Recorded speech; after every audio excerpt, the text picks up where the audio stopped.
Step out of the car. Officer Susan Clark's voice cut through the stillness of the afternoon, sharp and commanding. Marcus Carter froze, his hands gripping the steering wheel of his sleek black Porsche. The sun glinted off the polished hood, but all Marcus could feel was the suffocating weight of suspicion bearing down on him. "What's this about, officer?" he asked, his voice measured but tinged with unease. I said, step out of the car. Clark barked again, her hand resting on the holstered weapon at her hip. The look in her eyes wasn't one of routine caution. It was something deeper, something darker. Marcus swallowed hard, his heart pounding in his chest. "This is ridiculous," he muttered under his breath as he unbuckled his seatbelt. Sliding out of the car, he felt the sting of humiliation as neighbors began to emerge from their homes, their curious eyes fixed on the unfolding scene. Whispers floated on the warm Atlanta breeze. Isn't that Marcus? The lawyer kid? What's he done now? He must have stolen that car. How else could he afford it? Clark's gaze didn't waver. She gestured for Marcus to spread his arms, her tone cold and impersonal. Pretty nice ride for someone like you, she sneered. How'd you get it? Did you steal it? Or are you running some kind of scam? Marcus clenched his jaw, biting back the sharp retort burning at the back of his throat. "This is my car," he said firmly, his voice steady despite the anger rising inside him. "I just bought it last week." Sure you did, Clark shot back, her lips curling into a thin, skeptical smile. We got reports of a stolen vehicle matching this description. Until I'm sure, you're staying right here. The accusation hit Marcus like a punch to the gut. He looked around, hoping for some kind of support. Mrs. Henderson, who'd watched him grow up, stood on her porch with her arms crossed, her face unreadable. Mr. Sharma, always so warm at the local store, now watched from a distance, his expression cautious and guarded. "Officer," Marcus said, trying to remain calm. "This is a mistake. I live in this neighborhood. I've done nothing wrong." But Clark wasn't listening. She began patting him down roughly, her hands moving with a cold efficiency that felt more like an insult than a search. Keep your hands where I can see them, she snapped. One wrong move, and you'll regret it.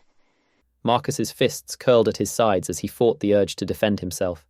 He could feel the eyes of his neighbors boring into him, their whispers growing louder. Every passing second stretched like an eternity, the humiliation and rage building with no outlet. And then Clark's next words hit him like a hammer. You think you're safe because you're in a rich neighborhood. Let me tell you something. You don't belong here. Marcus's breath caught in his throat. He had worked so hard, sacrificed so much to achieve his dreams, and yet here he was, reduced to nothing more than the color of his skin in the eyes of someone sworn to protect and serve. As more sirens wailed in the distance, Marcus realized this wasn't just a misunderstanding. It was a threat to his dignity, his safety, and possibly even his life. Before we dive deeper into Marcus's story, let me ask you this. How would you feel if everything you worked so hard for, your success, your dignity, was stripped away in a matter of moments? Would you stay calm? Would you fight back? Or would you simply freeze, hoping for the nightmare to end? This isn't just Marcus's story. It's a reality for so many people who face judgment based on nothing more than appearances. Today, we're exploring a powerful tale that will challenge your perspective and stir your emotions. Stick with us to uncover the twists and turns of Marcus's journey and how he fought against the odds in a world stacked against him. If this story speaks to you, don't forget to like, comment, and share your thoughts. And now, let's see how this all unfolds. The wheels of Marcus Carter's black Porsche glided smoothly over the freshly paved roads of Buckhead, Atlanta. The golden sunlight reflected off the sleek body of the car, casting a glow that seemed to mirror the pride swelling in Marcus's chest. At just 26 years old, he had achieved what many only dreamed of. From the outside, he looked every bit the picture of success, a young, ambitious law student following in his father's footsteps to become a judge, carving his path in a world that wasn't always kind to people like him. As he approached the gates of his neighborhood, Marcus allowed himself a rare moment of reflection. You've earned this, he thought. Growing up in a modest household, his parents had always stressed the importance of hard work and integrity. Marcus had taken those values to heart, working tirelessly through college and now law school. This car, this neighborhood, this life, it was a testament to his perseverance. But as he turned onto his street, something shifted. The weight of the neighborhood's gaze settled on him, heavy and unrelenting. Behind perfectly manicured hedges and pristine facades, curtains fluttered ever so slightly, revealing faces peering out, watching, judging. Marcus could feel it, an invisible line he was never quite allowed to cross, no matter how far he climbed. "Morning, Marcus," Mr. Anil Sharma, the local shopkeeper, called out with a cautious smile as Marcus passed. His tone was polite, but his eyes betrayed a flicker of doubt. Marcus nodded in return, the warmth of his earlier pride now tempered by a nagging unease. Further down the street, Mrs. Martha Henderson stood on her porch, her arms crossed tightly over her chest. She had known Marcus since he was a boy, yet her expression now was unreadable, cold, almost. He slowed his car slightly, offering a small wave. She didn't respond. The sting of her indifference gnawed at him. Why does it always have to be like this? Marcus thought. He had done everything right, excelled in school, contributed to the community, stayed out of trouble. And yet, here he was, still an outsider in a place he called home. As Marcus pulled into his driveway, a pang of doubt clouded his momentary sense of victory. Had he truly earned their respect, or was he merely tolerated, a reluctant guest in their world? He shook off the thought, unwilling to let it ruin his day. But as he stepped out of the car, the sound of laughter from across the street caught his attention. A group of teenagers, lounging near the corner, pointed at his car, their chuckles carrying just loud enough to reach him. "Nice car, bro. Bet Daddy paid for that, huh?" one of them shouted, his voice dripping with mockery. Marcus froze, his hand gripping the car door a little too tightly. The comment wasn't new. He'd heard it before, in different forms, from different people, but it still cut deep. Taking a steady breath, he forced himself to ignore the jeers, walking toward his front door with his head held high. Inside, Marcus set his keys on the counter, but the nagging sense of unease lingered. He glanced out the window, his eyes drifting back to the teenagers. They had moved on, but the echo of their laughter remained, mingling with the silent judgments from his neighbors. This is supposed to be my sanctuary, Marcus thought bitterly. Instead, it felt like a battlefield, a constant fight to prove his worth, to justify his place among those who seemed determined to see him as less. Sitting down, Marcus pulled out his laptop to review his case notes, but his focus was elsewhere. His mind churned with questions he couldn't shake. Why did success have to feel like a double-edged sword? Why, even in his own home, did he still feel like he didn't belong? Just as he was beginning to center himself, a sudden flash of red and blue lights illuminated his living room. Marcus's stomach dropped. He stood, peering through the blinds, and saw a police cruiser parked at the curb. The officer stepped out, her figure sharp against the setting sun. His heart pounded.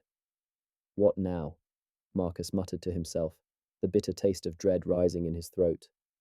He had done nothing wrong. He knew that. But experience had taught him that sometimes innocence wasn't enough. The hum of the engine was the only sound as Marcus sat in his driveway, staring blankly at the dashboard. He had tried to shake off the whispers and stares from earlier, but they lingered, like an unwelcome shadow creeping into his thoughts. Suddenly, the sharp wail of a police siren pierced the evening calm. Marcus's head shot up, and his stomach clenched as red and blue lights danced across his living room walls. He turned toward the street just in time to see the cruiser rolling to a stop directly behind his Porsche. "Why are they here?" he muttered under his breath, his pulse quickening. Marcus had seen police officers patrol the neighborhood before, but this time it felt different. This time, they were here for him. Steeling himself, he grabbed his keys and stepped outside, his footsteps deliberate, his breath measured. His eyes locked onto the officer stepping out of the car, a tall, stern-looking woman with sharp features, and a gaze that could cut through steel. She walked with purpose, her hand resting on her hip, just inches away from her holstered gun. "Is there a problem, officer?" Marcus asked, his voice calm, though his heart was racing. The woman didn't answer immediately. Her eyes swept over him, then lingered on the Porsche, her lips pressing into a thin line. "Nice car," she said finally, her tone dripping with something that wasn't quite admiration. "Thank you," Marcus replied cautiously. The officer, her name badge read Clark, ignored his response. "License and registration," she demanded, her voice clipped and cold. Marcus hesitated for a fraction of a second before nodding. "Sure thing," he said, moving toward the car to retrieve his documents. But the moment he reached for the glove compartment, Clark's hand shot to her weapon. "Slowly," she barked, her voice cutting through the air like a whip. Marcus froze, his hand hovering mid-air.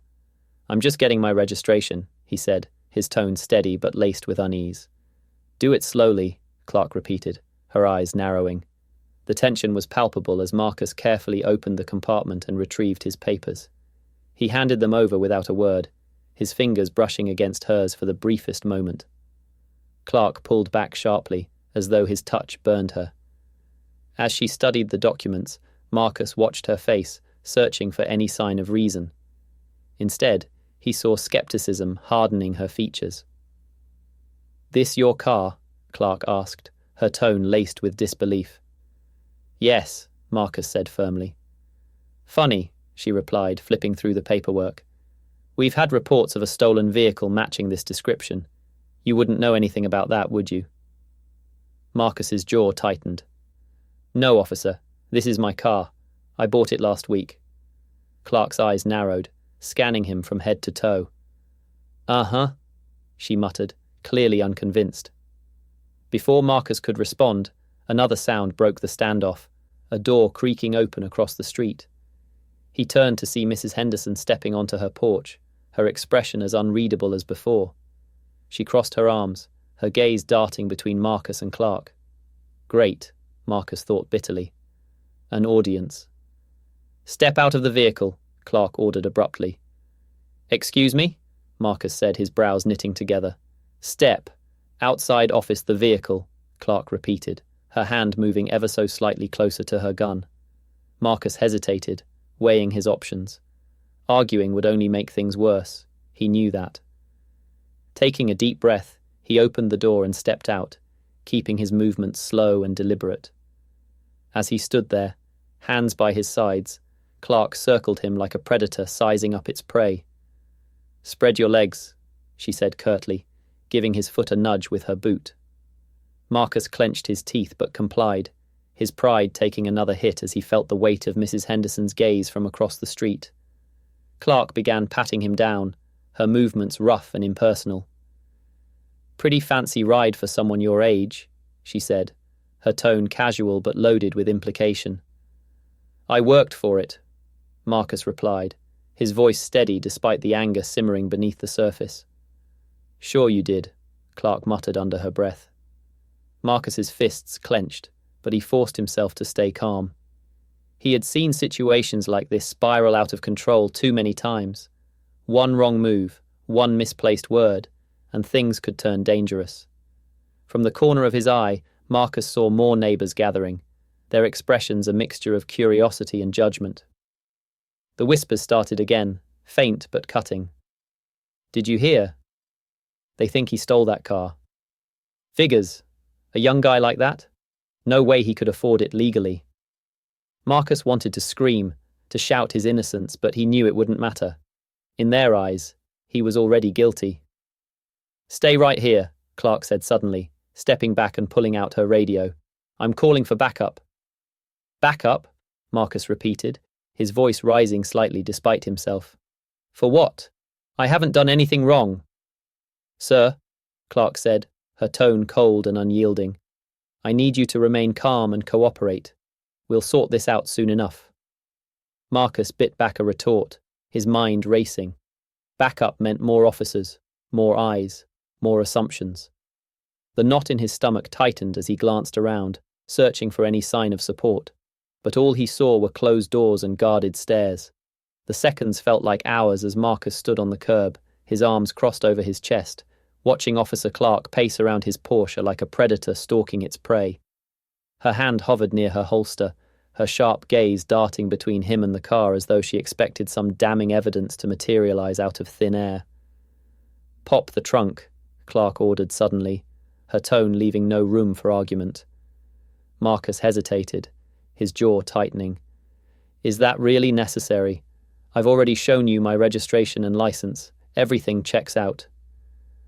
Clark's eyes snapped to his, cold and unyielding. "Are you refusing to comply?" she shot back, her hand inching closer to her weapon. Marcus took a deep breath, forcing himself to stay calm. "No, I'm not refusing," he said evenly. "But I'd like to know why this is happening. I haven't done anything wrong." "Pop the trunk," Clark repeated, her voice like steel. Swallowing his frustration, Marcus nodded and reached for the key fob in his pocket. With a press of a button, the trunk clicked open. Clark didn't wait. She strode to the back of the car and threw it open, her movements brisk and forceful. The trunk was immaculate, containing nothing more than a gym bag and a few books. Clark rifled through the contents, her face impassive, but Marcus could see the faint flicker of disappointment in her eyes when she found nothing incriminating.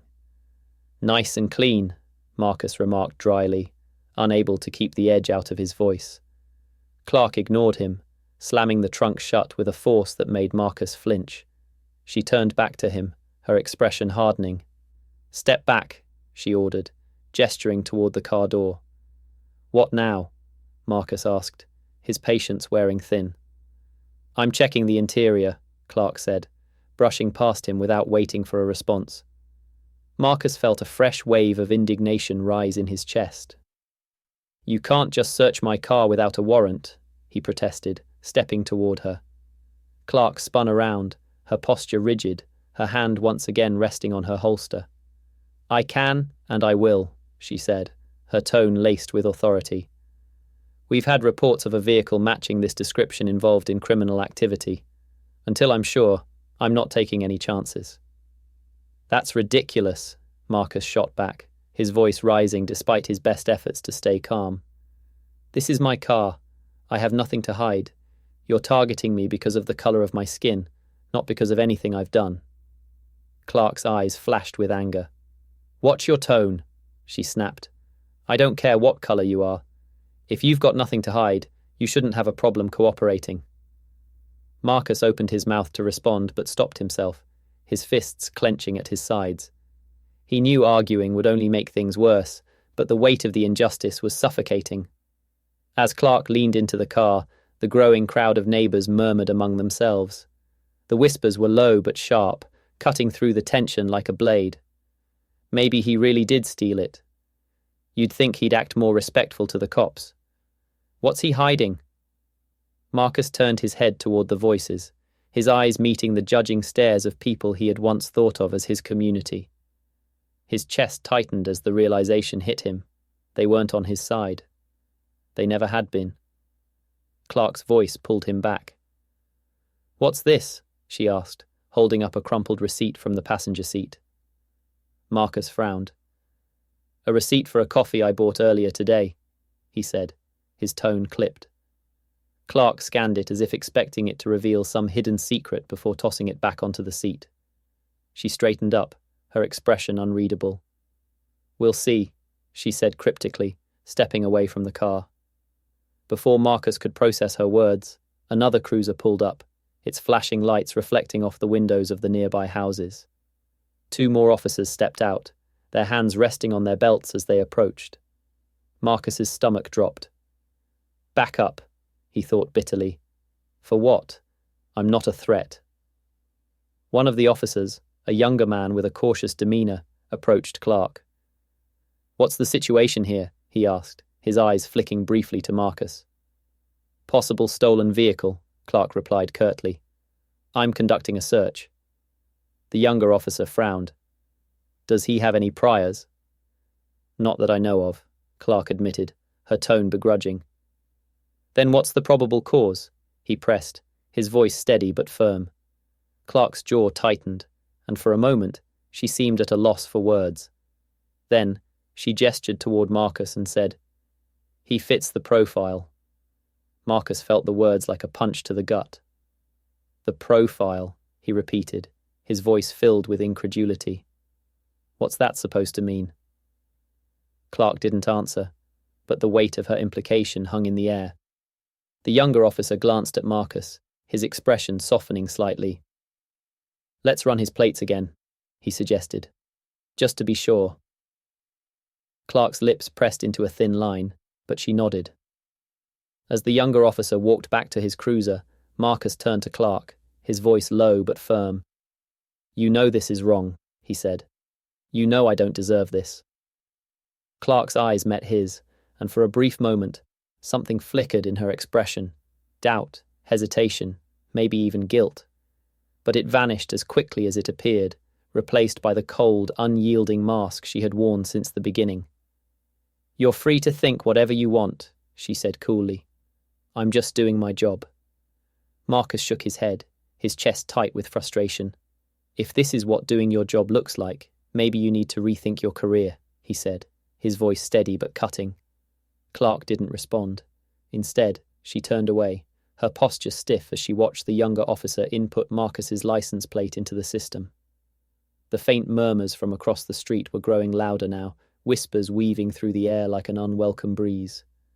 Marcus tried to ignore them, but the weight of their words settled on his chest, heavy and suffocating. "He's always been a little too flashy for this neighborhood, don't you think? I heard he's some kind of lawyer, or trying to be. Probably doesn't even belong here. Look at that car. No way he bought that on his own." Marcus's jaw tightened, but he refused to look in their direction. He kept his eyes on the ground, his fists clenching and unclenching at his sides as he tried to block out the noise. But no matter how hard he tried, the words seeped in, each one cutting deeper than the last. Mrs. Henderson had moved closer now, standing at the edge of her lawn with her arms crossed, and a frown etched deep into her face. She had known Marcus since he was a kid, had watched him grow up, but there was no recognition in her eyes now, only suspicion. "Is everything okay here, officer?" she called out, her voice carrying an edge of concern that wasn't meant for Marcus. Clark straightened up from where she had been leaning into Marcus's car. "Just checking on a possible stolen vehicle, ma'am," she replied, loud enough for everyone to hear. The words hung in the air like a thunderclap. Marcus could feel the shift immediately, the way Mrs. Henderson's frown deepened, the way her gaze hardened.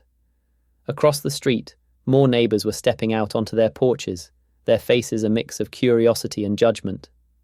"Stolen," someone whispered, and the words seemed to ripple through the small crowd, gaining momentum like a wildfire. Marcus finally looked up, his eyes scanning the faces of the people he had once thought of as his community. People who had smiled at him in the grocery store, waved to him on morning walks, congratulated him when he got accepted into law school. Now, those same faces were filled with doubt, their whispers turning into an unspoken verdict. "I haven't stolen anything," Marcus said, his voice steady but loud enough to carry. He wasn't speaking just to Clark anymore. He was speaking to them. "This is my car. I worked for it. I earned it." Clark glanced at him, her expression unreadable, before speaking into her radio. "Requesting additional units at my location," she said, her tone professional but firm. "Suspect is uncooperative." Marcus's head snapped toward her, his heart pounding in his chest. "Uncooperative?" he repeated, his voice rising. "I've done everything you asked. I gave you my license, my registration. I've answered all your questions." Clark didn't respond. She kept her eyes on the crowd, her hand resting casually on her hip, inches from her gun. The sound of distant sirens broke through the growing tension, their wail cutting through the murmurs of the neighbors like a knife. Marcus felt his stomach drop. More officers. More eyes. More judgment. He turned back to Clark, his voice low but filled with urgency. "You don't need backup," he said. "I'm not a threat. I haven't done anything wrong." Clark's gaze finally met his, and for a moment Marcus thought he saw something flicker in her eyes. Hesitation. Maybe even doubt. but it vanished as quickly as it appeared, replaced by the same cold, unyielding expression. "You'll stay here until we get this sorted out," she said, her tone leaving no room for argument. Marcus felt a surge of frustration rise within him, but he forced it down, knowing that any show of anger could only make things worse. Instead, he turned his attention back to the growing crowd of neighbours, their whispers now replaced by open stares. "Why don't any of you say something?" he called out, his voice breaking slightly. "You know me. You've known me for years. Why are you just standing there?" No one answered. Mrs. Henderson shifted uncomfortably, her arms tightening around herself. Mr. Sharma, who always greeted Marcus with a smile at the corner store, looked away, his expression conflicted. The betrayal stung more than Marcus cared to admit. He had always prided himself on being a part of this community, on proving that he belonged. But now, as he stood under the glaring judgment of his neighbours, he realised that belonging was nothing more than an illusion. The sirens grew louder, and within moments, another cruiser pulled up, followed by 2 officers stepping out. They moved with purpose, their hands instinctively resting on their belts as they approached. "What's the situation?" one of them asked Clark, his tone brisk. "Suspected stolen vehicle," Clark replied, gesturing toward Marcus. "Suspects being uncooperative," she added, her words sharp enough to make Marcus flinch. "That's not true," Marcus snapped, his composure slipping. "I've cooperated with everything you asked. I haven't done anything wrong." The new officer glanced at Marcus, his brow furrowing slightly. "Do we have any solid evidence?" he asked Clark. "Vehicle matches the description," she replied smoothly, "and he fits the profile." Marcus felt the breath leave his lungs as those words hit him. "The profile," he repeated, his voice barely above a whisper. It wasn't just an accusation, it was a condemnation. One of the officers glanced between Marcus and Clark, his expression skeptical. "Let's verify his information," he said finally, walking back to the cruiser. But the damage had already been done. The whispers among the neighbours had grown louder now, their judgment taking on a life of its own. Marcus could feel their eyes on him, their assumptions pressing down on him like a physical weight. For the first time, he felt truly alone. The wail of another siren sliced through the tense air, growing louder with each passing second. Marcus's gaze snapped toward the street as a third police cruiser rolled into view, its flashing lights reflecting off the windows of nearby houses. This wasn't just another patrol officer. This was someone in charge. The car door opened, and out stepped a man in his late 50s, his salt and pepper hair cropped close, and his posture exuding authority. Captain Richard Hughes adjusted his belt as he surveyed the scene, his sharp eyes taking in every detail, the crowd of onlookers, the tense stance of the officers, and Marcus standing by his car, his face a mixture of defiance and dread. For a moment, Marcus felt a flicker of hope. Surely a superior officer would bring some reason to this chaos. Surely Captain Hughes would see through the baseless accusations and put an end to this farce. "Captain Hughes," Clark called out, her voice firm but deferential. Hughes nodded in acknowledgement as he approached. "What's going on here?" he asked, his tone calm but authoritative. "Possible stolen vehicle," Clark replied. "The suspect fits the profile, and the car matches a recent report." Hughes raised an eyebrow, glancing briefly at Marcus, before turning his attention back to Clark. "Have we verified the registration?" "Yes, sir," Clark said, though her tone suggested she wasn't entirely satisfied with the results. Hughes's gaze shifted to Marcus, his expression unreadable. "Son, do you have anything to say for yourself?" Marcus took a deep breath, his voice steady but edged with frustration. "Yes, Captain. This is my car. I've given all my documentation. I live in this neighbourhood. I haven't done anything wrong." Hughes nodded slowly, his eyes narrowing slightly. "I see," he said, his voice measured. For a brief moment Marcus thought he saw something shift in Hughes's demeanour, a hint of understanding, perhaps even empathy. But the moment passed quickly, and Hughes's expression hardened. "Officer Clark," he said, his tone brisk, Run the plates again and check for any discrepancies. Let's be thorough.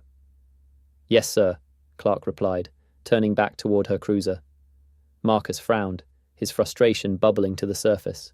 Captain, how many times are you going to run my plates? How many times do I have to prove that I'm innocent? Hughes turned to face him, his expression calm but cold. Son, we're just doing our due diligence. If everything checks out, you'll be free to go. But everything is checked out, Marcus shot back, his voice rising. You're not doing this because you think I stole something. You're doing this because I'm a black man driving a nice car in a nice neighborhood. A ripple of murmurs spread through the crowd at Marcus's words. Hughes's jaw tightened, and his gaze flicked toward the onlookers before returning to Marcus. Watch your tone, Hughes said quietly, but there was a sharp edge to his words. Accusing us of bias isn't going to help your case. Marcus stared at him, incredulous. Help my case. I'm not on trial here. Hughes didn't respond immediately. Instead, he stepped closer, his voice dropping low enough that only Marcus could hear. You want to know how to get out of this situation. Cooperate. Don't make it worse for yourself. The words sent a chill down Marcus's spine. They weren't a suggestion. They were a warning. As Hughes stepped back, Clark returned with her handheld device. Plates are clean, she reported, though her tone was begrudging. Clean, huh? Hughes said, his gaze fixed on Marcus. Interesting. Interesting, Marcus repeated, his voice filled with disbelief. What more do you need? My car's clean, my paperwork's in order, and I haven't broken any laws. Hughes raised a hand to silence him. Calm down, son. We're not finished here. Marcus's frustration boiled over. Not finished? You've already decided I'm guilty. You're just looking for a way to justify it. The crowd, which had grown larger by now, murmured louder. Some neighbors nodded in quiet agreement, while others whispered amongst themselves, their expressions wary. Enough, Hughes said sharply, his voice cutting through the noise. He turned to Clark and the other officers. Let's do a full inspection of the vehicle. Make sure there's nothing we've missed. Marcus's eyes widened. A full inspection? You're treating me like I'm some kind of criminal. Hughes's expression didn't waver. If you've got nothing to hide, then you've got nothing to worry about. Marcus opened his mouth to protest, but the words caught in his throat. He knew it wouldn't matter. No matter what he said, no matter what proof he provided, they had already made up their minds. As the officers began their search, Marcus turned to the crowd once more, his voice filled with desperation. You all know me. You've seen me grow up. Are you really just going to stand there and let this happen? Mrs. Henderson shifted uncomfortably, but she didn't say a word. Mr. Sharma avoided his gaze altogether. The others remained silent, their expressions a mix of discomfort and indifference. Marcus felt a lump rise in his throat as the weight of their betrayal settled over him. He had spent his entire life trying to prove that he belonged, that he was just as deserving of respect and dignity as anyone else. But in this moment, surrounded by silence and suspicion, he realized that none of it mattered. He was alone. And the people who were supposed to protect him, the people who were supposed to serve justice, were the very ones tearing him down. Marcus stood frozen, the weight of a dozen judging eyes pressing down on him as the officers continued their methodical search of his car. Every door opened and slammed shut. Every compartment rifled through as if they were unearthing secrets that didn't exist. His chest tightened with each passing second, frustration bubbling just beneath the surface. I can't let this keep happening, he thought. The injustice of the moment clawed at him, raw and unrelenting. He reached for his phone, his hands trembling slightly as he unlocked it. I need to call my lawyer, Marcus said, his voice firm but edged with urgency. Captain Hughes, who had been standing to the side with his arms crossed, immediately turned toward him. His eyes narrowed, and a faint smirk played on his lips. Put the phone down, he said, his tone calm but dripping with authority. Marcus met his gaze, defiance flickering in his eyes. I have the right to call for legal assistance, he countered. Not while we're in the middle of an investigation, Hughes replied, his voice hardening. You're not making any calls. The other officers had stopped what they were doing, their attention now fixed on the interaction. Clark's hand hovered near her holster, her posture stiffening as the tension thickened. I'm not under arrest, Marcus said, his voice rising slightly. I have the right to... Put the phone down, Hughes interrupted, stepping closer. His voice was low but carried a weight that made Marcus hesitate. The crowd of onlookers had grown, their murmurs filling the air like an ominous hum. Marcus glanced toward them, hoping, praying, that someone might step forward, that someone might speak up and say what he couldn't. But they didn't. Mrs. Henderson had moved back onto her porch, her arms crossed tightly as if shielding herself from the reality of the situation. Mr. Sharma stood a few feet away, his eyes darting nervously between Marcus and the officers. No one moved. No one said a word. I need to record this, Marcus said, his voice breaking slightly as he turned back to Hughes. If anything happens... Put the phone down, Clark snapped, her hand now firmly gripping the butt of her gun. Marcus's breath caught in his throat. He lowered the phone slowly, his hands shaking as he placed it on the hood of his car. The realization hit him like a punch to the gut. He was utterly alone. The sirens of another cruiser cut through the tense silence, and Marcus's stomach dropped. Another officer stepped out, his figure silhouetted against the flashing lights. He was tall and broad-shouldered, his expression unreadable as he approached the scene. What do we have here? The newcomer asked, his voice casual but laced with curiosity. Suspected stolen vehicle, Hughes replied, gesturing toward Marcus without looking at him. We're ensuring there's no contraband or anything else that doesn't belong. The new officer nodded, his eyes landing on Marcus. There was no malice in his gaze, but there was no empathy either, just a clinical detachment that made Marcus feel even smaller. As the officers resumed their search, Marcus's mind raced. He thought of his parents, of the sacrifices they had made to give him a better life. He thought of the countless lectures his father had given him about staying calm in situations like this, about keeping his head down and doing everything he could to avoid escalation. But how could he stay calm when everything about this screamed injustice? How could he keep his head down when he was being humiliated in front of the very community he had spent his entire life trying to be a part of?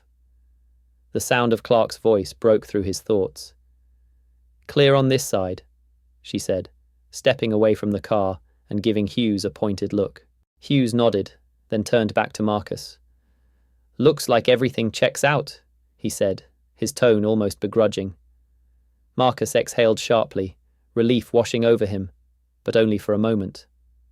Still, Hughes continued, I'd like to know why you were so nervous earlier. If you're innocent, why act like you have something to hide?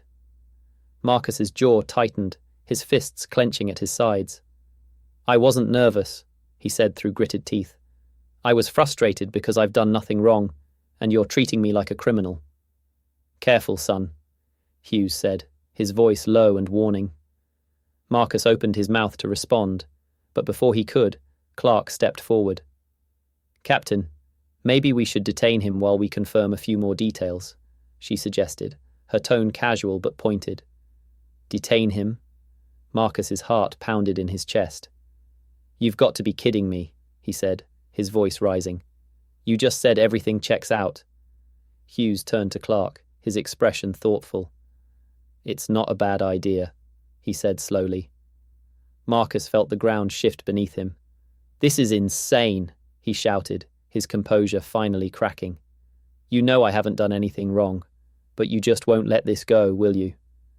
The crowd murmured louder now, their whispers mixing with the sound of Marcus's heavy breathing. He turned to them again, desperation etched into every line of his face. Why won't anyone say anything? He pleaded, his voice breaking. You all know me. You know I don't deserve this. But their silence was deafening.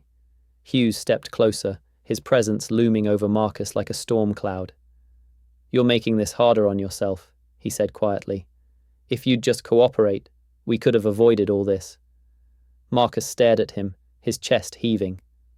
Cooperate, he repeated, his voice shaking with disbelief. I've done everything you asked. I've followed every order, and it's still not enough. Hughes didn't respond. Instead, he stepped back, his gaze cold and calculating. For the first time, Marcus felt the weight of the situation fully settle over him. He wasn't just fighting to prove his innocence. He was fighting for his dignity, his humanity. And in that moment, surrounded by flashing lights and silent neighbors, he realized just how fragile both could be. The oppressive weight of the moment bore down on Marcus like an unrelenting storm. Every breath felt heavier, every second dragged on endlessly.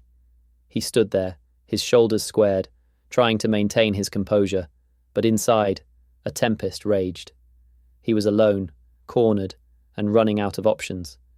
Another set of headlights approached, the beams cutting through the tense atmosphere.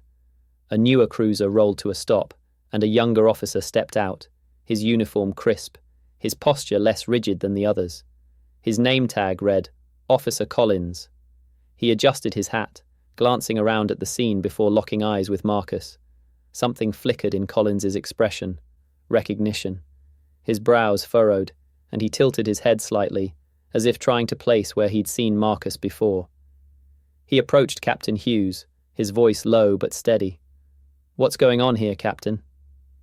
"Suspected stolen vehicle," Hughes replied curtly. "The subject's been uncooperative."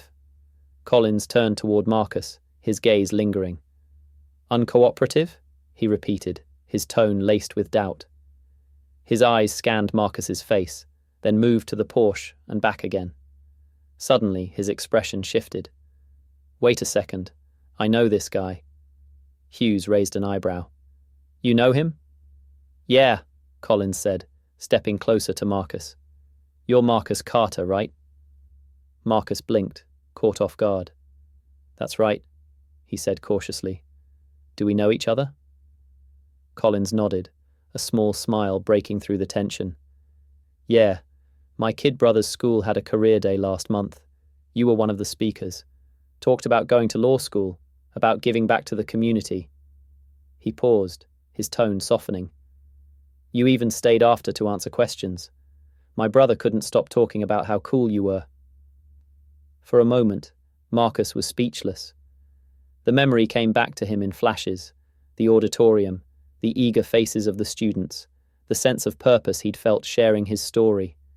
It seemed like a lifetime ago. Hughes cleared his throat, his expression darkening. "That doesn't mean anything. Just because he gave a speech doesn't mean he's innocent." Collins turned to Hughes, his jaw tightening. "Captain, his car's clean. His registration checks out. If we're still holding him here, we need a better reason than he fits the profile." Hughes's eyes narrowed. "Watch your tone, officer." But Collins didn't back down. He looked at Marcus again, his voice firm but kind. "Look, I know this doesn't feel fair, but let me help. Can I check your documents one more time, just to make sure we've got everything straight?" Marcus hesitated, his instinct telling him not to trust anyone in uniform. But something about Collins's demeanor, his calmness, his sincerity, made him nod. "Fine," he said, handing over his license and registration. Collins took the documents, his eyes scanning them carefully. "Everything's legit," he said after a moment, his voice clear. He turned to Hughes, holding up the paperwork. "Captain, there's nothing here. No priors, no warrants, no stolen vehicle. He's clean." Hughes's expression hardened, but he didn't respond. Marcus could feel the tension in the air, the unspoken battle between the two officers. For the first time, it seemed like someone was willing to stand up for him. "Captain," Collins said again, his tone more insistent, "we can't hold him here without cause. If we do, we're opening ourselves up to serious consequences. He has every right to file a complaint." Hughes finally spoke, his voice low and measured. "You think you know how to do my job better than me, Collins?" "No, sir," Collins replied evenly. "I'm just saying we need to do the right thing here. The law is the law." Marcus's heart pounded as he watched the exchange. Collins was taking a risk, standing up to his superior, and he knew it wasn't something that happened often. The crowd was watching too, their whispers growing louder as they sensed the shift in power. Finally, Hughes let out a sharp breath, his frustration evident. "Fine," he said, his tone clipped. "Let him go." Relief flooded Marcus's chest, but it was quickly tempered by anger. Let him go? After everything they had put him through, that was it? No apology, no acknowledgement of the harm they had caused. Just a dismissal, as if his time and dignity meant nothing. Collins handed Marcus's documents back to him, his expression apologetic. "I'm sorry for everything, Mr. Carter," he said quietly. "You didn't deserve this." Marcus nodded, his voice steady despite the emotions swirling inside him. "Thank you, Officer Collins. You're the only one who treated me like a human being tonight." Collins' face reddened slightly, but he nodded. "Take care of yourself." As Marcus climbed back into his car, the crowd began to disperse, their whispers fading into the night. He started the engine, the hum of the Porsche, a stark contrast to the chaos that had just unfolded. But as he drove away, he couldn't shake the weight of what had happened, the injustice, the humiliation, and the silence of those who should have spoken up. For all the progress he thought he had made, Marcus realized there was still so much farther to go. The silence that followed Hughes's terse, "Let him go," was deafening. For a brief moment, Marcus stood still, his mind struggling to process the words. Let him go. That was it. No acknowledgement of the hours of humiliation, no apology for the baseless accusations, just a dismissal, as if the ordeal he'd endured was nothing more than a minor inconvenience. But Marcus wasn't ready to leave. Not yet. "Wait," he said, his voice cutting through the quiet. All eyes turned to him, officers, neighbours, and even Hughes. "Before I go, I want something on record. I want it clear that I've done nothing wrong." Hughes's jaw tightened. "We've already determined that everything checks out," he said flatly. "That's not enough," Marcus replied, his voice steady but firm. "I want the truth documented. I want it in writing that this was a mistake." For a moment, Hughes seemed ready to argue, but Collins stepped forward, holding Marcus's documents in one hand. "Captain, if I may," Collins said, his tone respectful but insistent. "We should run everything through the system one last time. That way, there's no question about his innocence." Hughes's eyes flicked between Marcus and Collins, a flicker of annoyance crossing his face. "Fine," he said finally, waving a hand dismissively. "But make it quick." Collins nodded and moved toward the cruiser, his demeanour calm and professional. Marcus watched him, a strange mix of gratitude and skepticism swirling in his chest. Could he really trust Collins? Or was this just another step in a process designed to wear him down? As Collins entered the details into the computer system, the seconds felt like hours. Marcus's eyes darted to the growing crowd of neighbours, their whispers still carrying through the air like an undercurrent of judgment. Some looked away when he met their gaze, while others stared openly, their expressions unreadable. Finally, Collins stepped out of the cruiser, his face unreadable as he approached Hughes. "Captain," he began, handing over the paperwork, "everything is in order. The car is legally registered to Mr. Carter, and there's no connection to any stolen vehicles." Hughes took the papers, his lips pressing into a thin line. "Noted," he said curtly, handing them back to Marcus without meeting his eyes. Marcus's chest tightened as he accepted the documents. "That's it?" he asked, his voice rising slightly. "You're just going to say noted and move on, after everything you've put me through tonight?" Hughes's eyes finally met Marcus's, and for a moment there was a flicker of something, guilt perhaps, or maybe just discomfort. But it was gone as quickly as it came. "You're free to go," he said simply, his tone devoid of emotion. "No," Marcus said, stepping forward. His voice was calm, but there was an edge of steel in it now. "I deserve more than that. I deserve an apology. I deserve accountability." Hughes's face hardened, but before he could respond, Collins spoke again. "Captain, he's right," Collins said, his tone quiet but firm. "We made a mistake here. We owe him an apology. The tension in the air was palpable as Hughes turned to Collins, his expression a mix of frustration and disbelief. But Collins didn't back down. He stood his ground, his gaze steady. "Fine," Hughes said finally, his voice clipped. He turned back to Marcus, the words coming out stiff and forced. "We're sorry for the inconvenience. This won't happen again." Marcus's jaw tightened, but he said nothing. It wasn't the apology he deserved, but it was something. Collins stepped forward, extending a hand. "For what it's worth, I really am sorry, Mr. Carter," he said sincerely. "This shouldn't have happened." Marcus hesitated, then shook Collins's hand. "Thank you," he said quietly. As he turned back toward his car, Marcus felt the weight of the night pressing down on him. The relief of being cleared was overshadowed by the anger and humiliation that still lingered. He looked around at the neighbors who had watched everything unfold, their faces now etched with varying degrees of discomfort and shame. "You all saw what happened here," Marcus said, his voice carrying across the crowd. "And you did nothing. Remember that." The crowd shifted uncomfortably, but no one spoke. Marcus shook his head, his chest tightening with a mix of disappointment and resolve. He climbed into his car, the leather seat cool against his back, and started the engine. The hum of the Porsche was a stark contrast to the chaos of the past few hours. As he pulled away from the scene, he glanced in the rearview mirror, the flashing lights of the cruisers growing smaller and smaller until they finally disappeared. But the events of the night stayed with him, a heavy weight that refused to lift. For all the progress he thought he'd made, for all the doors he'd worked so hard to open, moments like this reminded him of how far there was still to go. Marcus stood by his car, the documents clutched tightly in his hand, but he didn't move to leave. The officers had returned to their cruisers, and the neighbors were starting to drift back inside their homes. But Marcus wasn't done. Not yet. The weight of the night pressed heavily on his chest, and a storm of emotions churned within him.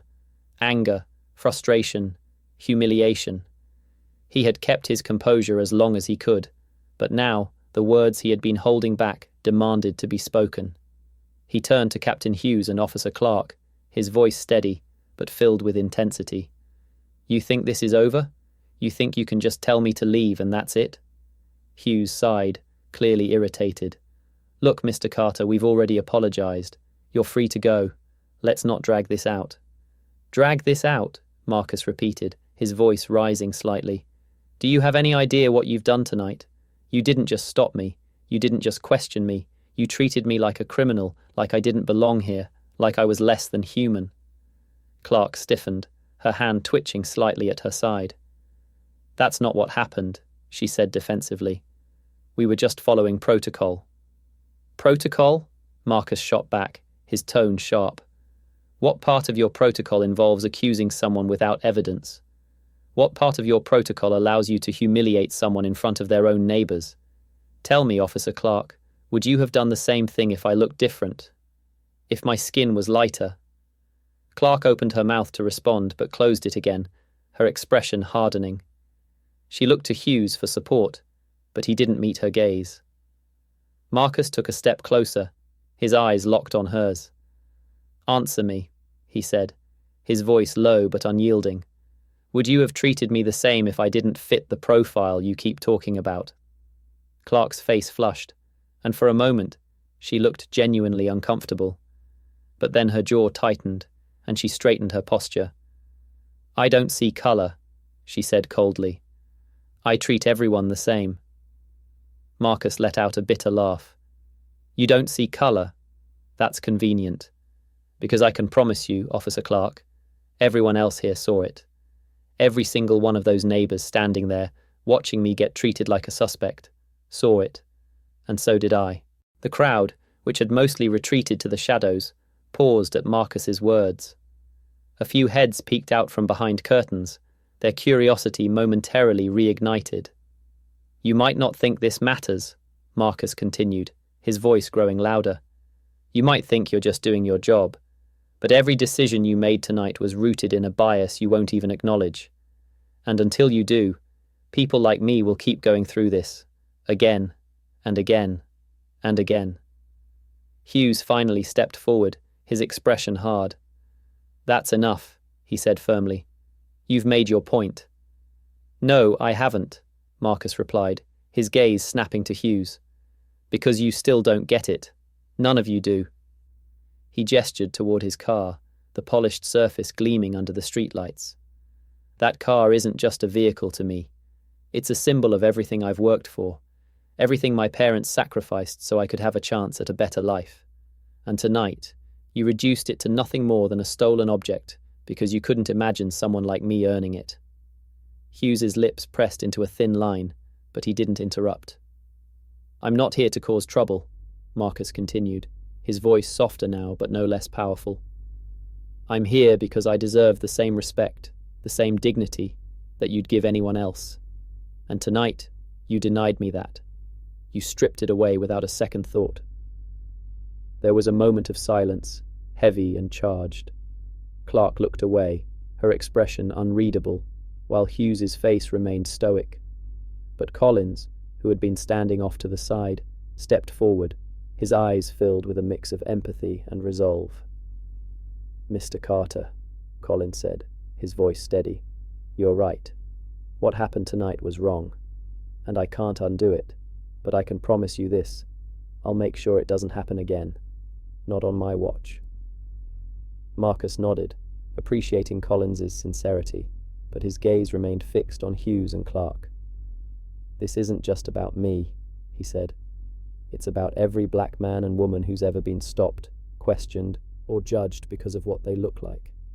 It's about a system that lets this happen over and over again without accountability." Hughes shifted uncomfortably, his gaze dropping briefly before he met Marcus's eyes. "I hear you," he said finally, his tone subdued. "I'll make sure this is addressed." Marcus studied him for a moment, searching for sincerity. He wasn't sure he found it, but he nodded anyway. "I hope you do," he said, "because if you don't, the next time this happens, the consequences won't just be words." With that, Marcus turned and walked toward his car, his steps slow but deliberate. The crowd watched in silence, their whispers finally fading into nothingness. As he climbed into the driver's seat and started the engine, he took one last look at the scene behind him. The flashing lights, the silent officers, the neighbors retreating into their homes. He knew this wasn't the end of the fight, but as he drove away, he made a promise to himself. He would use his voice, his platform, and his determination to ensure that the injustices of the night wouldn't be forgotten, not by him, not by his community, and not by those who had wronged him. Marcus stood by his car, the engine still off, watching the officers slowly disperse. Most of the neighbors had retreated inside, their lights flicking off one by one, but the street still felt suffocatingly alive with tension. The hum of distant traffic was the only sound, broken only by the occasional rustle of leaves in the evening breeze. Officer Clark stood a few feet away, her posture rigid. She was staring at the ground, her arms crossed tightly as if trying to hold herself together. The cold, defensive mask she had worn throughout the night was beginning to crack. Her breathing was shallow, and her face was pale under the glow of the streetlights. Marcus noticed. He could see it, the weight of everything finally settling on her shoulders. "Officer Clark," Marcus called out, his voice steady but firm. She didn't respond. Her gaze remained fixed on the asphalt, her hands gripping her arms so tightly her knuckles had turned white. "Officer Clark," Marcus repeated, stepping closer. "I think you owe me more than silence." At that, she looked up, her eyes filled with something Marcus hadn't seen from her all night: uncertainty. She started, but the words caught in her throat. She swallowed hard, her eyes darting to Captain Hughes, who stood nearby with his arms crossed, watching the scene unfold. "Say it," Marcus urged, his tone unrelenting. "You've spent hours tearing me down, accusing me, humiliating me in front of my neighbors. The least you can do is admit you were wrong." Clark's lips parted as if to speak, but she hesitated. Finally, she let out a shaky breath. "I was just doing my job," she said weakly. though the words sounded hollow even to her. Marcus's jaw tightened. He stepped closer, his voice calm but piercing. Your job is to serve and protect. Your job is to uphold justice.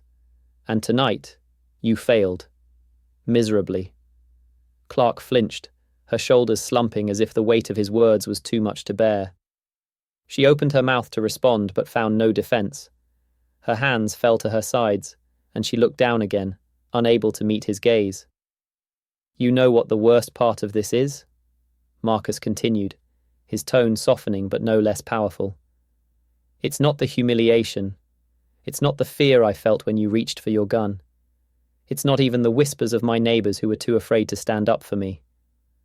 The worst part is knowing that you've probably done this before, and if nothing changes, you'll do it again. Clark's breath hitched, and for the first time, Marcus saw tears welling up in her eyes. She looked away, blinking rapidly as if trying to keep them from falling. She whispered, her voice barely audible. I didn't mean to. Didn't mean to what? Marcus pressed, his voice rising slightly. Didn't mean to treat me like a criminal. Didn't mean to let your biases dictate how you saw me. Didn't mean to put my life in danger because of your assumptions. Clark's shoulders shook slightly, and she covered her face with one hand, her composure finally breaking. I didn't know, she choked out, her voice thick with emotion. I didn't realize. No, Marcus interrupted, his voice firm but not unkind. You didn't want to realize. It was easier to see me as a threat than to admit that you were wrong. It was easier to justify your actions with protocol than to confront the truth. Tears streamed down Clark's face now, her breathing uneven. Captain Hughes shifted uncomfortably nearby, but he didn't intervene. Marcus turned to him briefly, his gaze sharp. And you, Marcus said, his voice cutting through the silence like a blade. You're her superior. You saw what was happening tonight, and you let it continue. You could have stopped this hours ago, but you didn't. Hughes's jaw clenched, but he said nothing. Marcus took a deep breath, his own emotions threatening to overwhelm him, but he pushed them aside, focusing on the bigger picture. This isn't just about me, he said, his voice carrying across the street. This is about every person who's been stopped, searched, or judged because of the way they look. It's about a system that allows this to happen over and over again without accountability. He turned back to Clark, his tone softening. If you truly didn't know, now you do. And if you ever let this happen again, if you ever allow your biases to cloud your judgment like this, then you're not just part of the problem. You are the problem. Clark nodded weakly, wiping her face with the back of her hand. I'm sorry, she whispered, her voice trembling. I don't know how to make this right. You start by doing better, Marcus said simply. You start by looking at people, really looking at them, and seeing them for who they are, not what you assume they are. You hold yourself accountable. You hold others accountable. That's how you make it right. The street was silent. Even the neighbors, who had been watching from their windows, seemed to hold their breath. Clark nodded again, her shoulders still shaking, and Marcus knew she had a long road ahead. But for the first time, he saw the possibility of change. He turned back to his car, his steps slow and deliberate. As he opened the door, he paused, looking over his shoulder at Clark one last time. You have a choice, he said. You can be the officer who makes excuses, or you can be the officer who makes a difference. It's up to you. And with that, he got into his car and drove away, leaving the street in silence. The following morning, the street that had been a stage for humiliation and injustice the night before was eerily quiet. The bright sunlight softened the hard edges of the previous night's events, but for Marcus, the memory remained vivid, raw, and unshakable. As he sat in his kitchen, staring at a cup of untouched coffee, his phone buzzed on the counter. Messages from friends and family poured in, some offering support, others expressing outrage after hearing about what had happened. But one message stood out. It was from Mrs. Henderson, his neighbour across the street. "Marcus, I owe you an apology. Can we talk?" Marcus stared at the message for a long moment, his emotions conflicted. Part of him wanted to ignore it, to let her stew in the guilt he had seen etched on her face the night before. But another part of him, the part that had driven him to law school and inspired him to speak at career days, told him that this was an opportunity, a chance to build understanding. He typed back a short response. "Come by. I'll be here." Minutes later, there was a hesitant knock at the door. Marcus opened it to find Mrs. Henderson standing on his porch, her arms crossed tightly over her chest, as if shielding herself from an invisible wind. Her face was pale, her expression a mix of guilt and determination. "Good morning," she said softly, her voice trembling. I hope I'm not intruding." Marcus stepped aside, gesturing for her to come in. "You're here. That's a start." They sat at the kitchen table, the tension palpable. Mrs. Henderson clasped her hands together, her knuckles white. "Marcus," she began, her voice breaking slightly. "I don't even know where to start. I watched everything last night and I didn't do anything. I didn't say anything. And I should have. I'm sorry." Marcus leaned back in his chair, studying her. Her apology felt genuine, but it didn't erase the sting of her silence. "I've known you since you were a kid," she continued, her eyes brimming with tears. "I've watched you grow into this incredible young man, and yet, when it mattered most, I doubted you. I let my fear, my assumptions, get in the way, and that's not who I want to be." Marcus exhaled slowly, his anger softening into something more complex, a mix of sadness and hope. "Thank you for saying that," he said finally. "It means a lot. But an apology isn't enough. Change starts with action." Mrs. Henderson nodded, wiping her eyes. "You're absolutely right. I want to do better. I will do better." Word of the incident spread quickly through the neighborhood. Over the next few days, Marcus found himself at the center of a conversation he hadn't asked for, but knew was necessary. Other neighbors reached out, some privately apologizing for their silence, others expressing their desire to support him and learn from what had happened. One evening, Mr. Sharma from the corner store approached Marcus as he was getting his mail. The usually jovial man looked somber, his hands wringing nervously. "Marcus," he said, his voice heavy with regret, "I owe you an apology too. I stood there last night, and I didn't say a word. I told myself it wasn't my place, but that was just an excuse. You deserved better." Marcus nodded, his voice calm but firm. "We all have a responsibility to stand up when we see something wrong, Mr. Sharma. Silence is complicity." Sharma looked down, nodding slowly. "You're right, and I'll remember that. Thank you for reminding me." As the days turned into weeks, Marcus channeled the pain and frustration of that night into action. He organized a community forum, inviting neighbors, local leaders, and law enforcement to come together and discuss issues of bias, accountability, and systemic change. The event was held at the local community center, and to Marcus's surprise, the room was packed. Mrs. Henderson sat in the front row, her posture attentive. Mr. Sharma stood near the back, nodding along as Marcus spoke. Even Officer Collins attended, his presence a quiet but powerful statement of solidarity. Marcus stood at the podium, his voice strong and steady as he addressed the crowd. "What happened to me isn't unique," he said, his eyes scanning the room. "It's a reflection of a larger problem, a problem that won't go away unless we confront it together. Bias, whether conscious or unconscious, affects us all. And if we want change, it starts here, in our community." The room was silent, the weight of his words sinking in. Marcus took a deep breath, his gaze unwavering. "This isn't just about what happened to me. It's about what kind of community we want to be. One that looks the other way, or one that stands up for what's right." The crowd erupted into applause, and for the first time in weeks, Marcus felt a sense of hope, not just for himself, but for the future of his neighborhood.